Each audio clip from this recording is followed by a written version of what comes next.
La vigile matinale provient de l'œuvre de Monica Diaz, Méditation quotidienne au féminin. La méditation de ce matin, aujourd'hui, 26 septembre 2024, est tirée de Éphésiens 6, verset 4.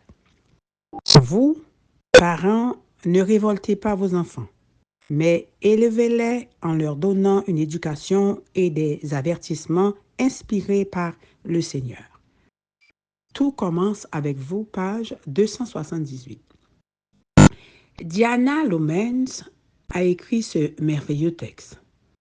Si je pouvais recommencer à élever mes enfants, je me salirais davantage les doigts et je montrerais moins souvent du doigt. Je privilégierais moins la correction et plus la communication. Je quitterais ma montre des yeux et je me servirais davantage de mes yeux pour voir. J'arrêterais de me prendre au sérieux et je jouerais plus sérieusement. Je ferais plus d'étreintes et j'aurais moins de tiraillements. Je serais inébranlable moins souvent et je soutiendrais davantage. Je bâtirais d'abord l'estime de soi et la maison plus tard. Je témoignerais moins de l'amour du pouvoir et davantage du pouvoir de l'amour. Et vous, si vous pouviez élever vos enfants à nouveau, que changeriez-vous dans votre style d'éducation? L'éducation des enfants est liée à nos propres concepts et attitudes vis-à-vis de la vie de l'amour, de la loi et de l'humanité, de ce qui est important par rapport à ce qui l'est moins. Le concept clé qui fait la différence dans notre approche éducative est d'être convaincu que les enfants sont un don de Dieu, des êtres à aimer par-dessus tout, afin qu'ils expérimentent à travers leur mère l'essence de l'amour de Dieu.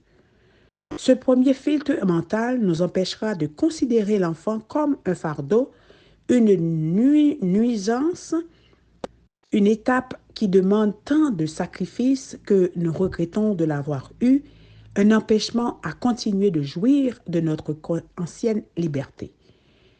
De toutes nos idées fausses découle une éducation qui génère la tristesse, tant chez vous que chez vos enfants. Si vous éduquez avec le bonheur qui découle des convictions chrétiennes, la probabilité que vos enfants soient de meilleurs élèves et de bonnes relations, soient en bonne santé et obéissants, se multiplie de manière exponentielle. Et avec cela, le bonheur de votre foyer est multiplié.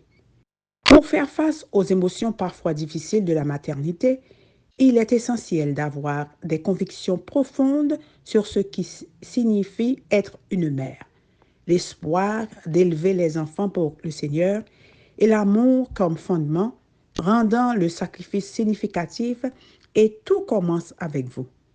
Élevez vos enfants dans la conviction, l'amour et l'espérance exigent que vous vous éduquiez à cette même école dont le manuel est la Bible et dont les devoirs pour la maison sont la prière et les disciplines chrétiennes. Vous ne pouvez pas enseigner ce que vous ne savez pas. Vous ne pouvez pas transmettre ce que vous n'êtes pas. Amen, amen, amen, amen. Tout commence avec vous. Que Dieu vous bénisse. Bonne journée.